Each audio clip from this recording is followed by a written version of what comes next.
Good morning, dear student. Today we're going to take a portrait of the artist as a young man, chapter 5, section 3.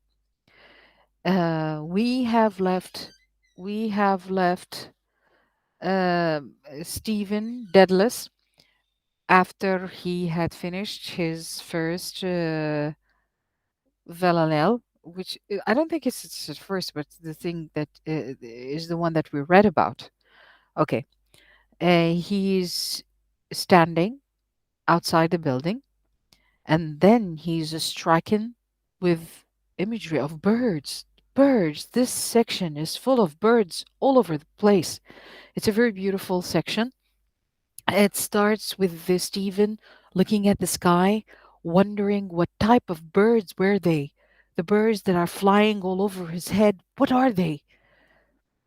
And then he was contemplating how they fly. He watched their flight, bird after bird, a dark flash, a swerve, flutter of wings. He tried to count them before all their darting, quivering bodies pass 6, 10, 11, and wondered were they odd or even in number. 12, 13, or for two came whirling down the upper sky. They were flying high and low, but ever round and round in straight and curving lines, and ever flying from left to right, circling about a temple of air. Here, he's just, um, he is comparing himself to those birds.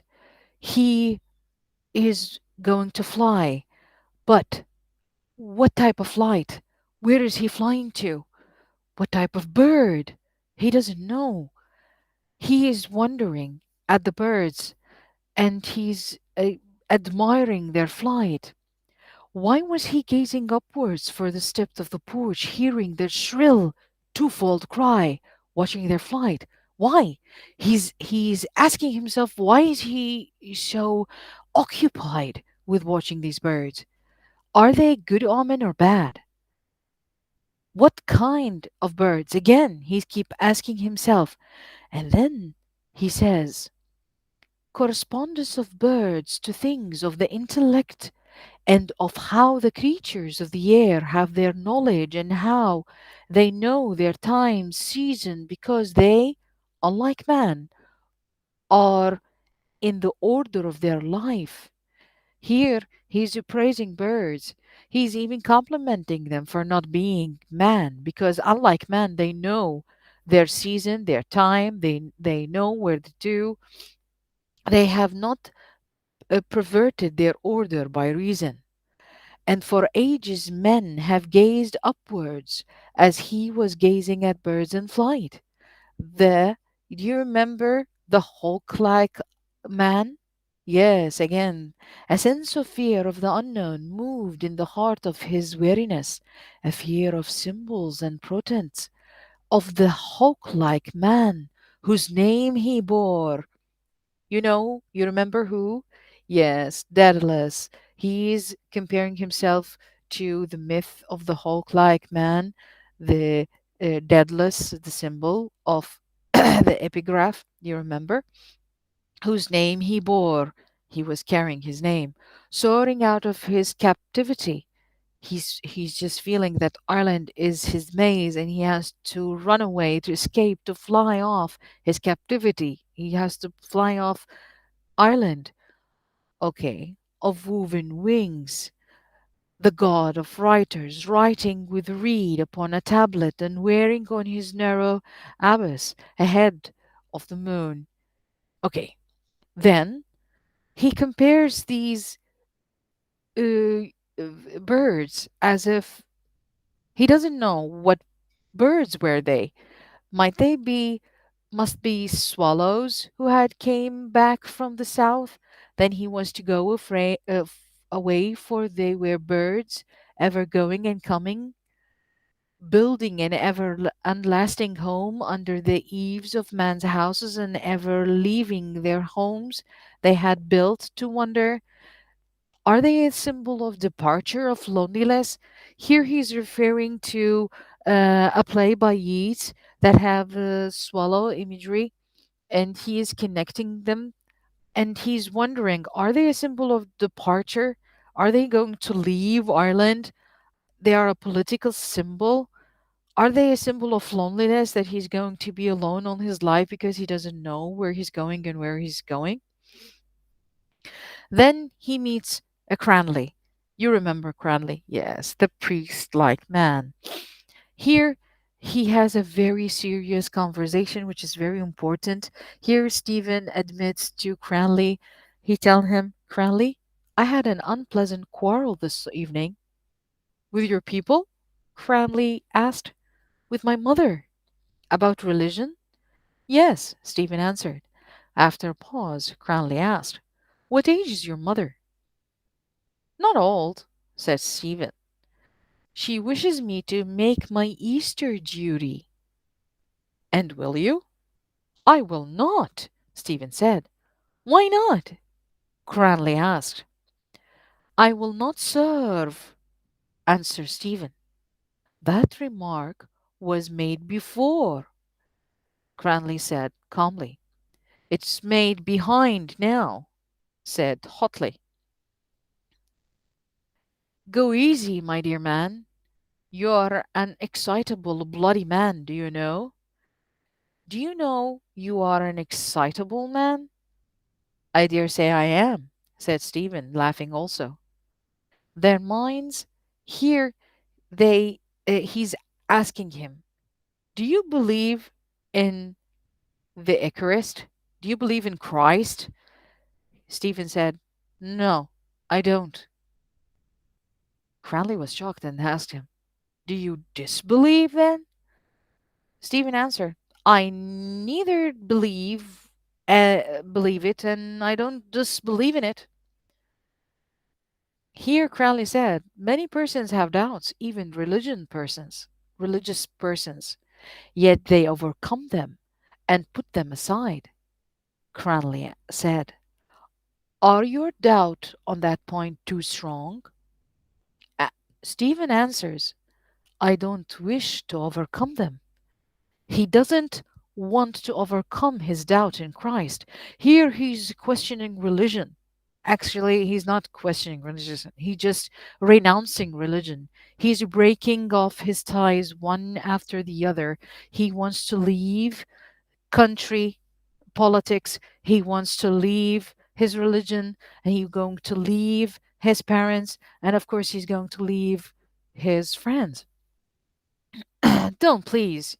You cannot discuss this question with your mouth full of chewed fug. F- uh, Not as you know.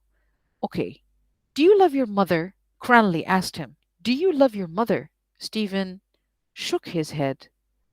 I don't know what your words mean. Have you never loved anyone? Cried Cranley. Do you mean women?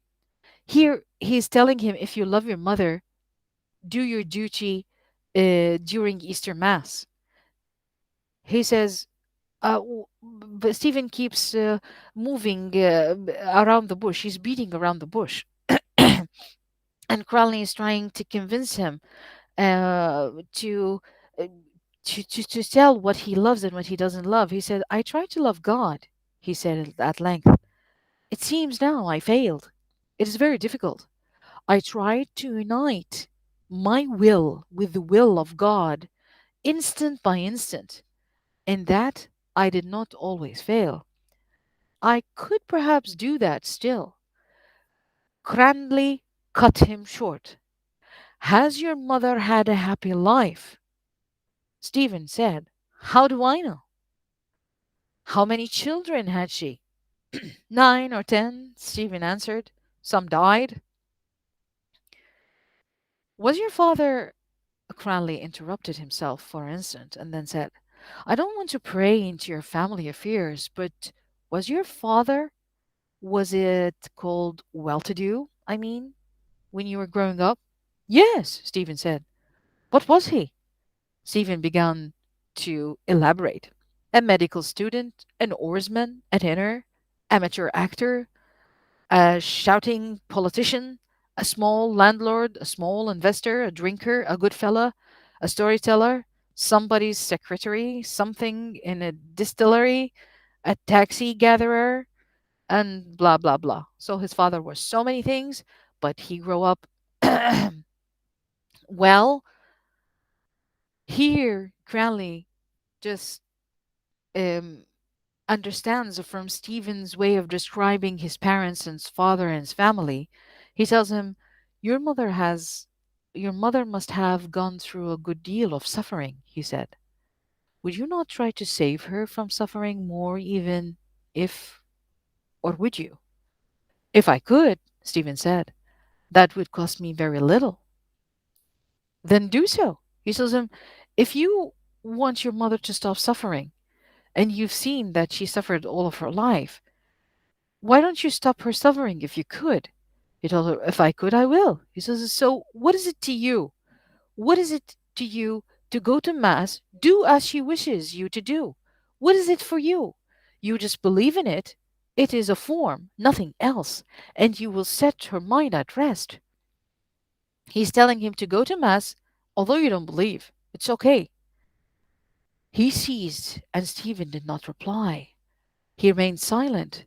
Then he said, Whatever else is unsure in this striking dunghole of a world, a mother love is not.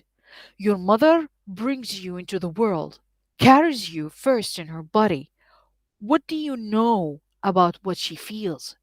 But whatever she feels, it is at least must be real. It must be. What our ideas, our ambitions? Play ideas. Why? That bloody bleating goat temple has ideas. Macan has ideas. Every jackass going to road thinks he has ideas. Here he's telling him that whatever ideas you have, your mother's love is more important. And he kept asking him, What do you fear? If you go there, what do you fear? What do you fear? Do you fear God will just strike you and kill you at your point? Stephen told him, I fear many things: dogs, horses, firearms, the sea, thunderstorm, machinery, the country road at night. He says, Okay, you fear all of these. Are you afraid a little bit of bread? A bread which is going to be in the ciborium. You remember in communion, they will give them a ciborium with the bread, the symbol of Christ. I imagine, Stephen said, there is a malevolent reality behind those things I say I fear. Do you fear that God of the Roman Catholic would strike you dead and damn you if you made your communion? Here, Stephen is going to make his uh, moment of epiphany. He is going to realize that he will not serve. I will not serve. Look here, Cranley, he said. You have asked me what I would do and what I would not do.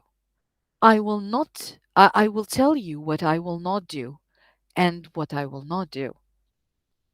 I will not serve that in which I no longer believe, whether it call itself my home, my fatherland, or my church. I will not, I will try to express myself in some mode of life or art as freely as I can, as wholly as I can, using for my defense the only arms I allow myself to use: silence, exile, and cunning. Cranley was shocked. And then he complete by saying, You made me confess the fears that I have, but I will tell you also what I do not fear. I do not fear to be alone, or to be sprung from another, or to leave whatever I have to leave. And I am not afraid to make mistakes, even a great mistake, a lifelong mistake, and perhaps as long as eternity too. And this section ends with a moment of a status, saying that he does not fear to be alone, to make mistakes, and he will not serve any of the ties that hold him back. And this is how we're going to leave Stephen in section 3 to wait to see what he's going to do in section 4. Thank you for listening.